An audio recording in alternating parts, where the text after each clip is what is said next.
गुरुचरित्र अध्याय 6 मध्ये गोकर्ण महाबळेश्वराच्या मंदिराची कथा आहे आणि यात गणेशाचे वर्णन आहे. तर जाणून घेऊया श्रीपाद श्री वल्लभांनी कोणत्या उद्देशाने तीर्थयात्रा केली, ते गोकर्ण क्षेत्री का केले. शिशोत्तमा दत्तात्रयांचा श्रीपाद अवतार भक्तांना उपदेश करण्यासाठी झाला होता.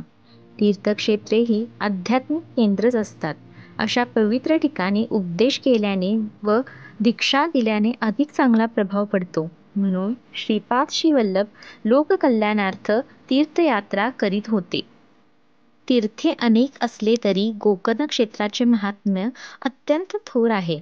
तेथे भगवान शंकर आत्मलिंग रूपाने नित्य अधिष्ठित आहेत. ते शिवशक्तीचे एकत्रित पीठ असल्यामुळे जास्त पवित्र आहे. ते जीवाला शिवत्वाकडे नेणारे अतिप्राचीन स्थान आहे. येथील शिवलिंग महाबळेश्वर नावाने प्रख्यात असून गणपतीने स्वहस्ते त्याची प्रतिष्ठापना केली आहे. ती कथा अशी आहे की कसी ही रावणाची माता. ती शिवपूजन केल्याशिवाय अन्न ग्रहण करीत नसे. एके दिवशी तिला पूजेसाठी शिवलिंग मिळाले नाही, म्हणून तिने वाळूची पिंडी तयार करून तिची पूजा केली. ते पाहून रावणाला कमीपणा वाटला. तो म्हणाला, माते, मी तुला शिवासह कैलास पर्वतच लंकेला आणून देतो. अशी घोर प्रतिज्ञा करून तो कैलासापाशी गेला.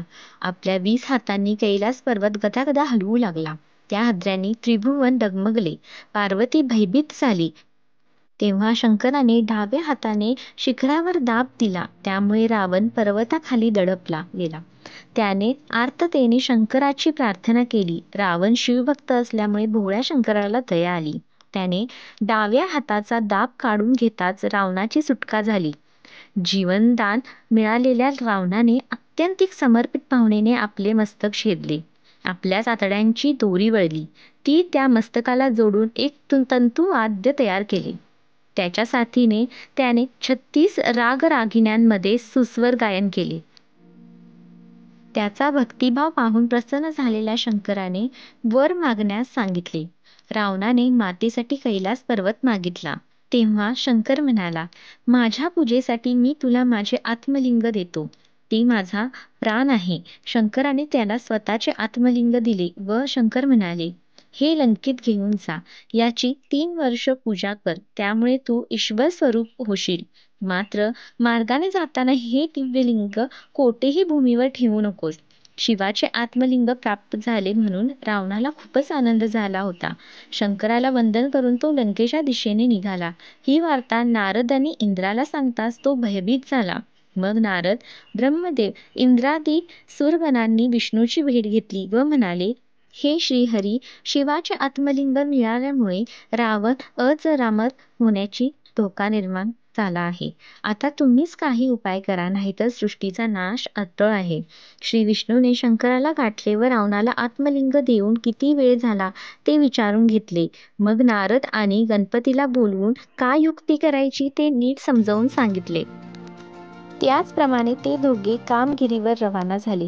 नारदांनी रावणाला गाठले. शिवाचे आत्मलिंग लाभले म्हणून त्याची खूप प्रशंसा केली. इकडे विष्णूने आपले सुदर्शन चक्र सूर्याकडे सोडून सूर्यास्ताचा आभास निर्माण केला. नारद म्हणाले, दशानना, साय संध्या न करताच पुढे जाणार काय? ब्राह्मणाने संध्येची वेळ शक्यतो मोडू नये. रावणाचा निरोप घेऊन नारद संध्येसाठी निघून गेले. नारदांचे आचरण पाहून त्यांच्या मनात आपणही संध्यावंदन केले पाहिजे, अन्यथा व्रत भंग होईल हा विचार दृढ झाला. तेवढ्यात त्याला एक बटू दिसला. तो गणपती होता.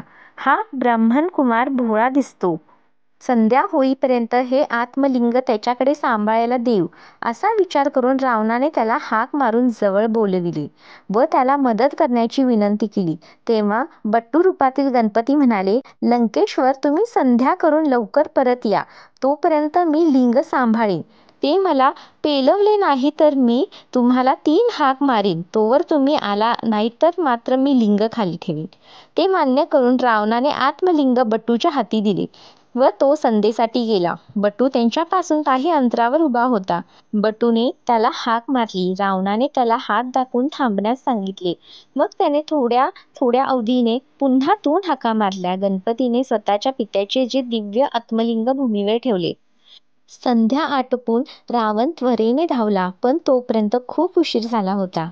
रावणाने ते लिंग उपटण्यासाठी प्रचंड जोर लावल्यामुळे त्या लिंगाला पीळ पडून ते गायीच्या कानाच्या आकृतीसारखे झाले, पण बाहेर आले नाही. महाबली शिवलिंग रूपानेच तिथेच दृढ राहिला.